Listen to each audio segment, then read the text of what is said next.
Obrigada ao Einstein e ao Tá na Mesa por mais uma mesa tão importante e interessante como essa, né? Eu tive que enfrentar uma bariátrica por questões realmente medicamentosas, por uma dose muito alta de corticoide, né? E eu tive que passar por isso. Eu tive que me envolver com o assunto, reaprender a comer, a cozinhar, e eu procurei tratar muito bem de mim. E eu queria passar isso para as pessoas que têm a mesma questão na vida. Semana passada eu falei com um paciente que ele, a partir do momento que ele fez, né, no caso, uma bariátrica, ele está tendo uma oportunidade de reconhecer novos cheiros, novos sabores, novas formas de olhar a refeição, retomar o autocuidado no sentido de voltar a preparar, por exemplo, a alimentação em casa, porque a gente sabe que nessa fase tudo, né, fundamental. É fundamental a reorganização da família nesse sentido, né? E não é porque a gente passa por uma fase líquida e pastosa que tem que ser desgostoso, e com medidas simples, que a gente não precisa elaborar grandes preparações, a gente consegue trazer muito sabor e ter uma condição nutricional muito equilibrada para a recuperação do pós-operatório, né, Lu? Com certeza, eu sempre disse que não precisa ser complicado e difícil para ser gostoso, né? E eu acho que essa mesa vai mostrar exatamente isso, né?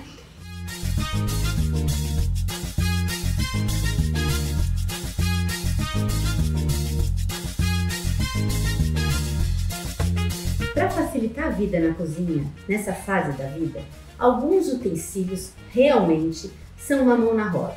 Eu aprendi, por exemplo, que um mixer te ajuda muito e um liquidificador pequeno também, porque naquele grande as coisas são tão pequenas que voa tudo para todos os lados e no fim não sobra praticamente nada. No comecinho, até para a pessoa ir percebendo um pouco mais da mudança anatômica mesmo que teve com a cirurgia, né, a redução do estômago, e entendendo um pouco os volumes que consegue tolerar, tudo que possa medir para poder ter um segmento naquilo que o nutricionista passou a respeito do volume necessário para nutrição e para tolerância digestiva boa, para não ter nenhum desconforto gástrico, é legal. Quando você vai começar a dosar o que você pode em cada refeição, você vai pensar, não, eu posso 15 disso aqui, Exato. Eu posso 50 daquele. Então essas colheres, colher de chá, a meia colher de chá, são super importantes, né? E também, pensando ainda nessa questão da dosagem, eu acho que uma balança eletrônica, né? Fundamental. Hoje você acha para vender, assim, tem algumas que custam bem pouco e realmente, se você pode comer 200 gramas, né? Você tem que saber quanto isso significa. E porque é um aprendizado que no começo é um estômago novo, né? Então a pessoa ela tá aprendendo a lidar com aquele processo digestivo novo dela. Então, no comecinho, isso aqui ajuda até a dar uma tranquilidade para a pessoa de que está seguindo o volume certo, o volume que tolera, né? Com o tempo a pessoa vai aprendendo a gerenciar melhor esse volume por conta.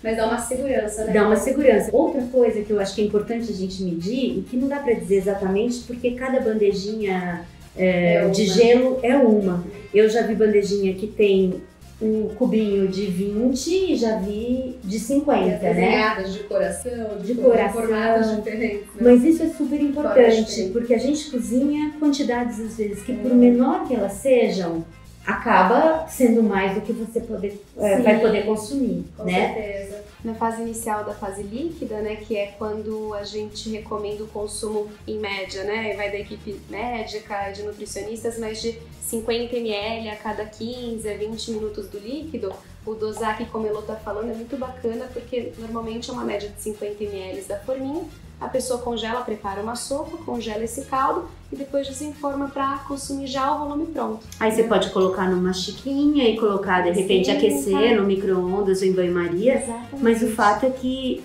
ajuda muito. Muito. Né? Bom, além desses utensílios ligados à medida e os potinhos e copinhos que deixam a sua vida um pouco mais gostosa, além de bonitinha, charmosa e tudo mais. Acolhedora. Acolhedora, exatamente, né?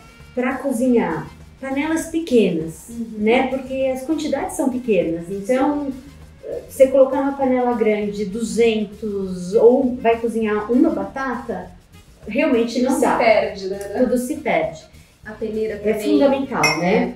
E a peneira é uma coisa que gera muita dúvida, né? Muitos pacientes pensam que precisa coar e peneirar no pano, né? No pano de prato. Peneira comum, boa, que tem de uma malha qualidade. fina. A malha fina já resolve. Já resolve, né? O importante é não passar o pedaço do alimento para a preparação final, né? Por consumir muito devagar o alimento, às vezes esfria a refeição no meio.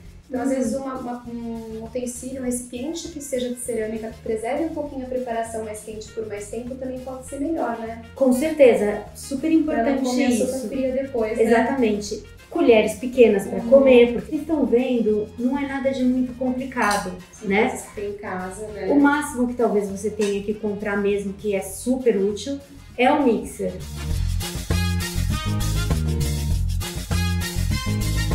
Eu acho que nessa fase existem duas famíliazinhas de aromas e sabores que são super importantes e podem realmente mudar a vida.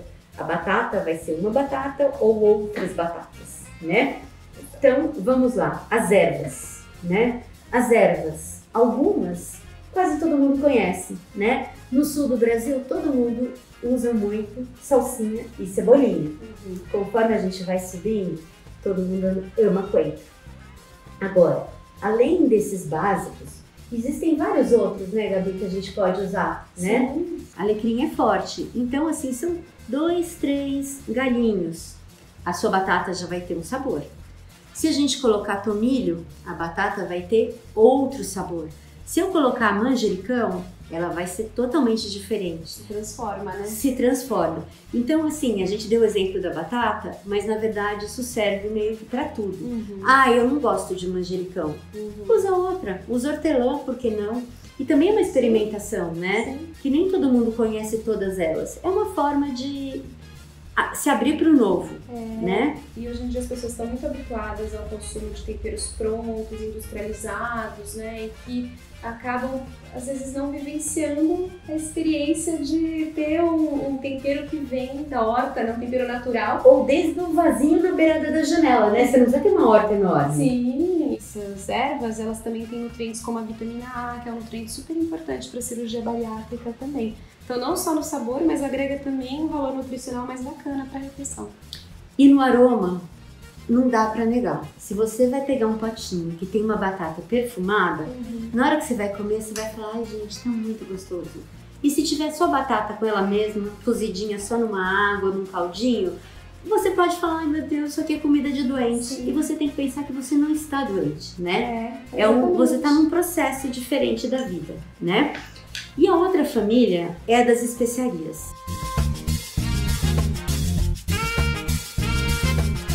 Eu só conheço cravo e canela, mas tudo bem. Você já experimentou, por exemplo, colocar canela na abóbora, no doce, mas é no salgado, por que não? Né? A noz moscada, o cravo, o anis estrelado, um aroma peculiar. Tem gente que ama, tem gente que não. Mas por que não experimentar? Ah, eu não sei, nunca comi. Pega uma pontinha da estrela, né? Pode ser que você adore. Eu costumo falar para os pacientes que o paladar que é uma nova chance, né, para eles mudarem o paladar e os hábitos. O paladar a gente percebe que é muito adaptável. Se você come muitas preparações com muito sal, coloca muito sal no seu tempero, a tendência de você achar que quando está com um pouquinho menos de sal, a comida está sem sal e sem gosto nenhum é grande. Eu percebo que quando as pessoas vão reduzindo, vão me relatando, olha, reduzi um pouquinho o consumo a adição do sal, aumentei um pouquinho e me acostumei com aquela preparação daquela forma, eu percebo mais o sabor dos alimentos agora, tanto pro salgado quanto pro doce. Ela começa a enxergar mais as outras coisas, né? Começa a sentir o sabor real dos alimentos e o quanto ele tem para oferecer de prazer mesmo. Né? Então... E quanto ao sal, né, eu acho importante dizer, e que a gente estava aqui conversando e com a Fabi também, que é óbvio que nessa fase ninguém vai exagerar no sal, Exato. Né? Mas um pouquinho de sal, a maior parte dos médicos permite hoje em dia, né? Tanto sal quanto o azeite, né, numa preparação para um tempero, para a preparação da sopa, para o preparo da sopa. A questão é o excesso. né? Usar É um muito, fiozinho, né, que um vai dar um fiozinho. sabor a mais. É o excesso, né, que pode levar a alguns sintomas de pós-operatório indesejados que a gente não quer, mas um pouco para dar aquele aroma, né, do azeite, o sabor e do sal, né, não é pra gente consumir. Não, o que a gente está querendo trazer, né? Não precisa consumir uma comida sem tempero no pós-operatório de bariátrica. E quanto aos temperos, pelo contrário, Pelo né? contrário. A gente está comentando até aqui da diversidade, né? Das opções que a gente tem disponíveis e para a pessoa procurar, conhecer e procurar os alimentos que tiver por perto para poder substituir o que for necessário, mas sempre respeitando o que está liberado pela sua equipe de nutrição e da equipe médica, né? A pimenta é um exemplo de tempero que a gente não usa nesse comecinho, porque realmente ele pode prejudicar a recuperação pós-operatória nessa fase inicial. Então, existem alimentos que às vezes podem ser super saudáveis, mas a gente não introduz nesse primeiro mês pós-operatório porque é um período de recuperação do trato digestivo.